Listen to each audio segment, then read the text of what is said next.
So ayun mga kalingap, magandang araw po sa ating lahat and welcome po sa ating channel, ang Roel of Malalag.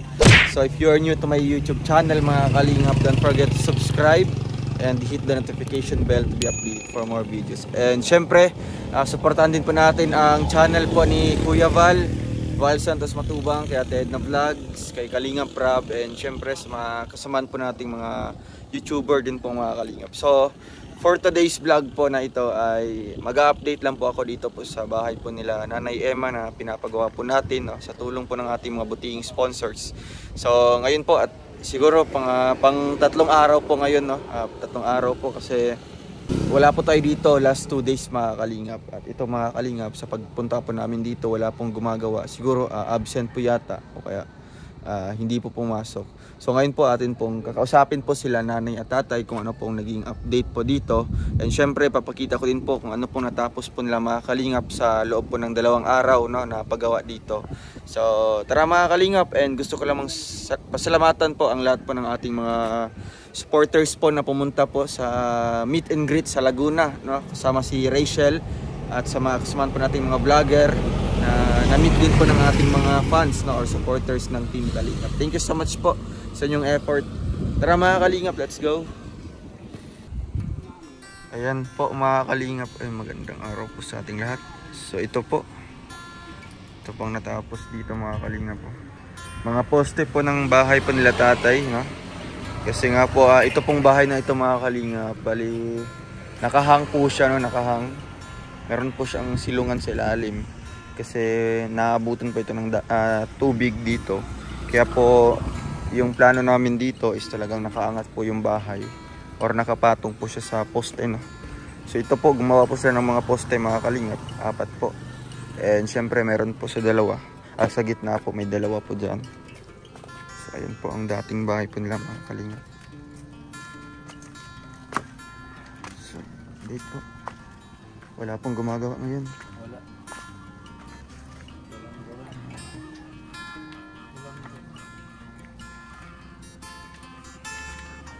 Yan po si tatay. Magandang hapon po. Magandang hapon. Kamusta po kayo? Ito. Okay naman po. Okay. So kumusta naman po ang pag-ano nyo dito tatay? Yung paggawa po nila? Ay, ayos man. Okay man po. O, nakita naman namin, no, na talagang bali 2 araw po silang gumawa dito. Oo.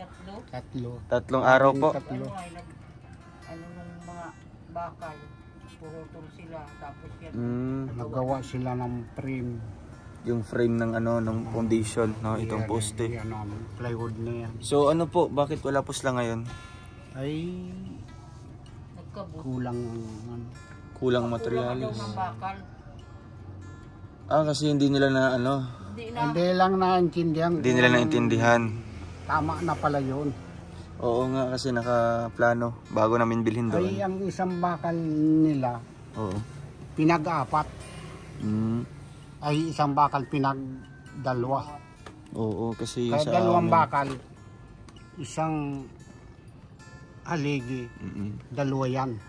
2 bakal. Wala man po yung anak niyo po tatay, yung apo niyo po na magkukontak. Hindi po mapunta dito. Larap pala yun. So hindi pala nila naintindihan yung ano namin dito, no? Hindi naintindihan. Oo, na 3 bakal po yun kasi nga ano lang. Kung 3 bakal, magkakasya talaga yun. Oo, kasi yun ang nakaplano, nakabudget ng pagbili namin doon. Pero ngayon may trabaho pala sila, no? Nagkakabod, pati yung anak mo. Oo. Nagkabod sila. So Wala man na yung trabaho, mahanap buhay muna. kasi wala. Kulang po ang materialis. Kulang. So ayan po, hindi naman po niyo naisipan po na i-contact po sa akin na ganyan. Hindi naman po, malayo po yung apo niyo. Ay, Hindi na pumupunta dito. Kasi nagtanong din ako sa kanya, nag-text ako. Hindi ko yan na-contact doon. Oo. Hindi yan makapunta dito. Ay, yung anak mo doon, ay yung apo mo. May nag-i-eskwela yun na ay kinder, ay daycare. So ayan po ang ano niya. Ano, nabuhusan na po yung 4. Okay na po yan. Oo, ito lang. Ang kulang sa gitna na lang. 2 sa gitna. Oo, yung mga yung ano, yung forma. So, ayun po. Pag nabuhusan na yan, tsaka ito, ilalagay na sana yung BBC. Kagaya nun. O gaya niya, no? Pag Nakapurma nabuhusan na yan. Madali na yan, tatanggalin na ito. Ano ka na ng ganito. May ano na, yung kahoy dito. Oo, Sa... babalagbaga na yan. Katapos, papahuli ang taas. So, ayun po. Mga anong oras po yun sila mauwi? Hindi nyo pa alam? Mga ano yun? Hapon na yun. Hapon na sila. Alam kung anong Kulang oras. daw ang ano, bali siyang nakabilya. Kaya nga ang kabilya ang nagkulang. Kabilya lang. Kasi hindi nila naintindihan May yun. lista siya dyan. Kung dumating nga niya, ibigay mo. Anong lista niya po? May nilista po siyang bago. Nasaan yun? Saan daw po, Nay? Ayun po. Yung kulang. Kaya hindi sila nakagawa ngayon. Parang siyang Oo, kasi naka-budget po yung paglista natin doon, no? Kaso hindi po nila siguro na ano. Kasi matagal-tagal lang pati yung mga Kaya ayos. Basta nakapurma na yun. Madali na yun. Budgetan. Sanay siya sa ano, trabahong apat-apat. Apat, oo nga po. Nasanay sila. Ito pa ako, numero 4, tapos kabilya. Ito lang po ang kulang Ayan. para mabuo na po yung mga O, poste. buo na lahat na yan. Oo. Pag So, ano daw, pag naigi, ano na yan, madali lang kapag ano doon sa taasan sa kanya sa baba. pero ano po, bukas magtrabaho sila, sabi nila. Ay kung mayroon. Pag halimbawa i-order namin ngayon. Ay bukas. So bukas, makatrabaho. oo. Galing na nga dito yung Gusto Ito nga sila nila galing. matapos na yan. Oh. Oo nga po. Nahiya nga sa kanila at parang mabagal na yan ano, natin dalawa. Okay naman yung trabaho nila mga kalingap. Kaso yun nga po, nagkulang sa materialis, no? So anong gagawin dyan sa ano tayo? Yung may mga kable dyan, oh. Ayan. Babaguhan na nga. Baka maabutan din ng ano, no? Ano yan sa katbi? Ano yan? Katbi yan. Katbi, hindi naman sa kuryente yan. Kaya Hindi mataas man yan, naman sa taas kuryente. naman. Sa katbi yan. Pwede naman i-ano yan. Ay, natataas man yan. Pwede naman. Ilagay nung ginunting, ganyan. Oo. Nasa bubunga na yan. Sa bubong na siya, no? Kaya. Di man Kasi yung bahay nyo is nakaano siya doon sa, yun, no? Malapit sa 3 baitang, no? Sa hagdanan. Diyan po naka-level po. yan na yan nakalimutan. Kasi grabe, sobrang taas pala, no? Sobrang taas pala ng bahay nyo. Oo, kaya pinababaan. Oo. Okay naman yun kasi, di ba, taas din ng tubig dito. Sabi ko, up and down tayo niyan. Pag pinantay doon. Up and down. Di naman po, kasi silalim, ano yun? Ang taas pa. Ganito, mukhang silungan. Oo. Oo. Ang taas pa yan. Para mas mahaba po siya. Pag pinantay doon sa kalsada, Mukhang up and down na yung bahay nyo. parang up and down na. Pero hindi naman po, doon lang naman sa 3 Oo. baitang. Kasi ano naman. Kasi kailangan mas mataas yung ano nyo, yung bahay. Kasi yun nga po, yung tubig dito. No? Isang araw. Noon po, saan po pinakamataas yung tubig na umabot? Diyan sa isang baitang. Isang baitang lang. Hanggang dyan lang pala yung tubig. Takbang nyo ay mas yan dyan. Oo nga, yun ang ano natin, no? Yun ang ating kinabahala pag halimbawa may mga low pressure area, no? O kaya mga amihan. Yan ang Talagang ano yan. pinatakot Oo. dito ng tao.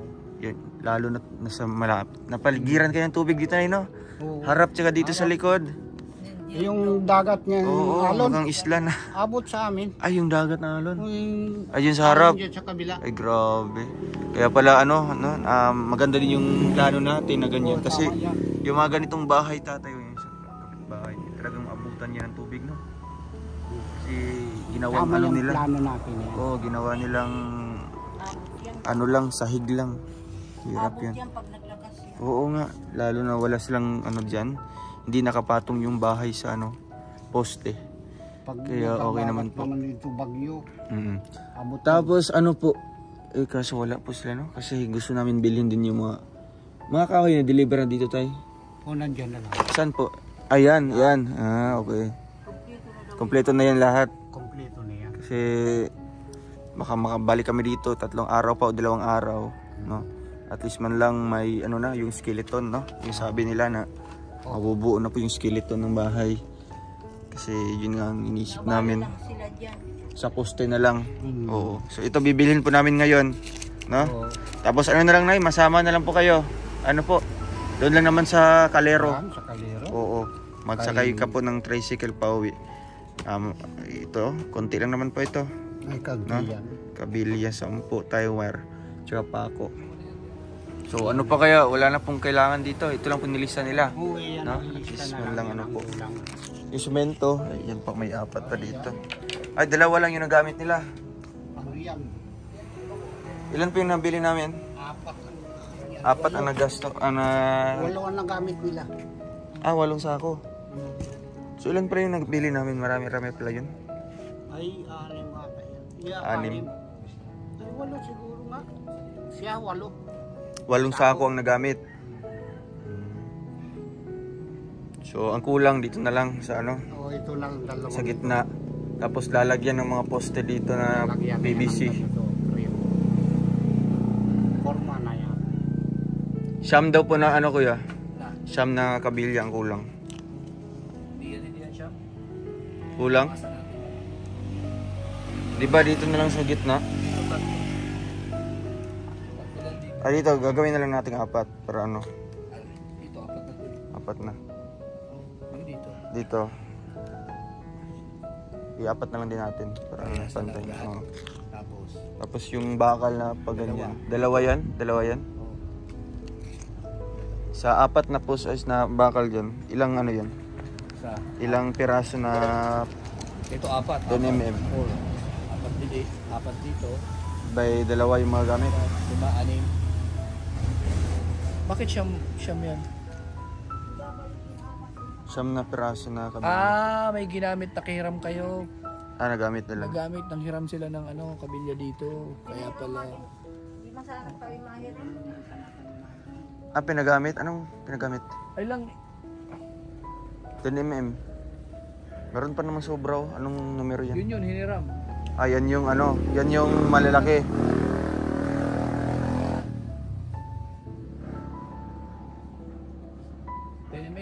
Mm. 10 mm. Yung hiniram.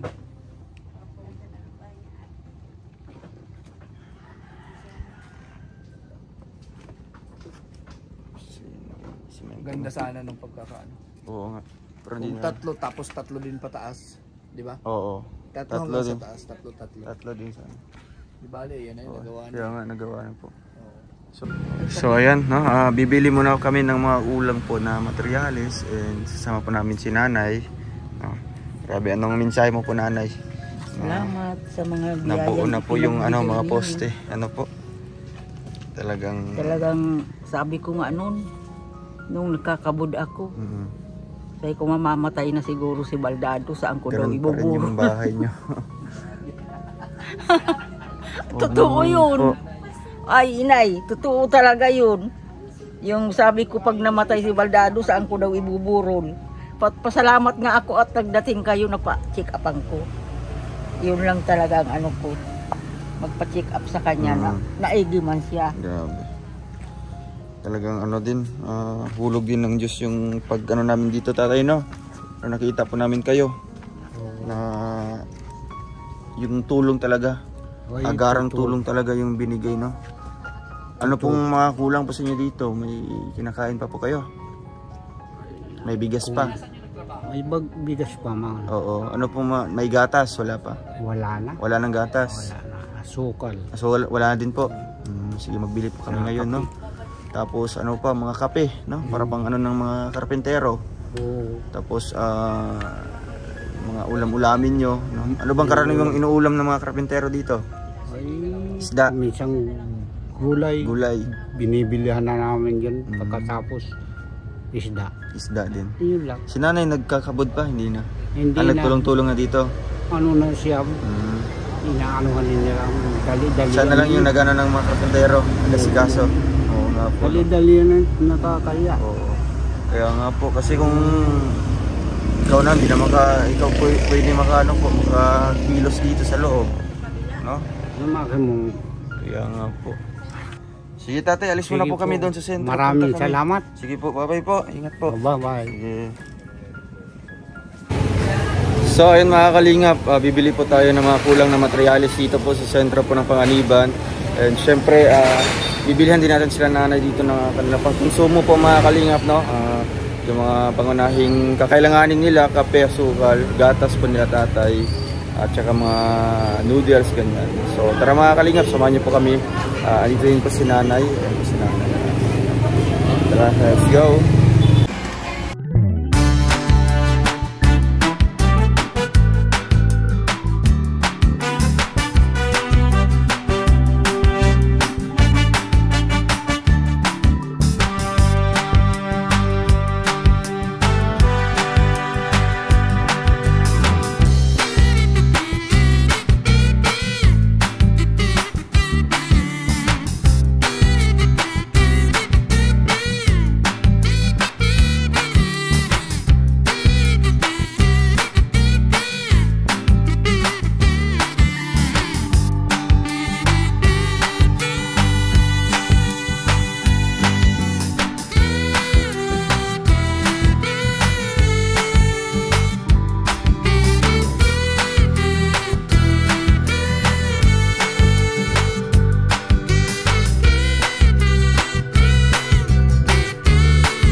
So ayan mga kalingap na si nanay. Nay, malis na po kami.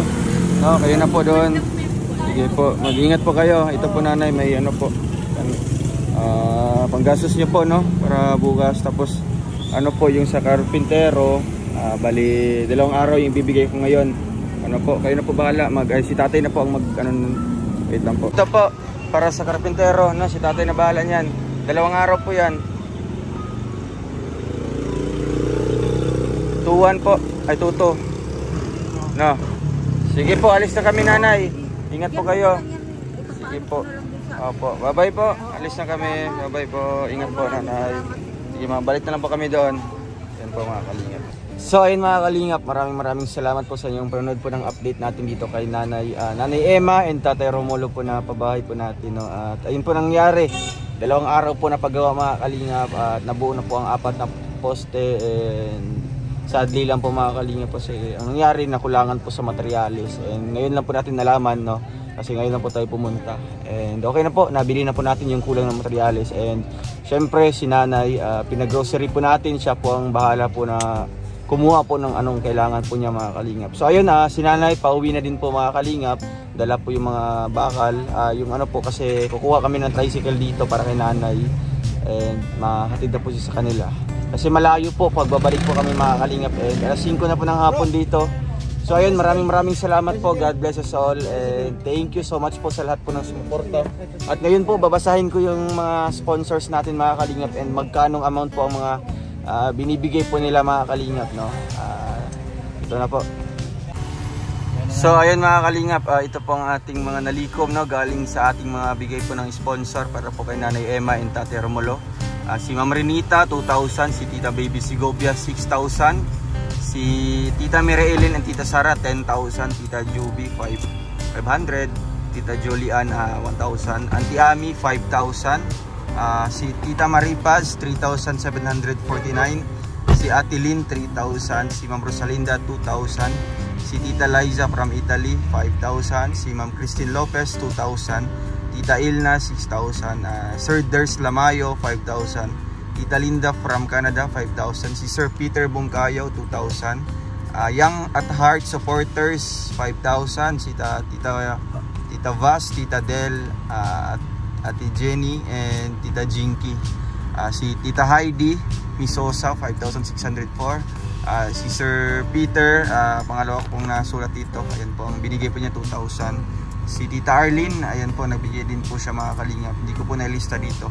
Ate from Laguna 1,000. Si Lola Heart 2,500.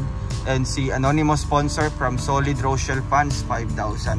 So ayun mga kalingap, yan po ang ating mga nalikom galing sa ating mga sponsor. And syempre dyan tayo kumuha, no, na sa ating binibigay po na pang allowance nila, no, pang konsumo, syempre pabigas, ayuda natin sa kanila mga kalingap. So yung mga sobra niyan mga kalingap, ito po, no, yan po ang sobra galing sa mga sponsor, 38,500. So ito pong amount na ito mga kalingap, ito pong ating ginamit para pasimulang pabahay po natin kina Nanay Emma, no. Alam ko po na may mga madadagdag pa dito mga kalingap, and yun na nga po, may mga nagme-message na nung nagpe-pledge po sila na magdagdag, no, pang materials. So ayun po, I'm hoping mga kalingap na matapos po ang bahay ni Nanay Emma, and handa naman tayong tutulong din po, no, para din po sa pabahay po nila Nanay Emma and Tatay Romulo. Ayan. So ito, yung mga sponsors natin lahat-lahat, and syempre yung mga corresponding amount po mga kalingap. So ayan po, hanggang sa muling pag-update po natin mga kalingap. Maraming salamat po, and God bless po sa ating lahat. Thank you po, and bye bye po mga kalingap.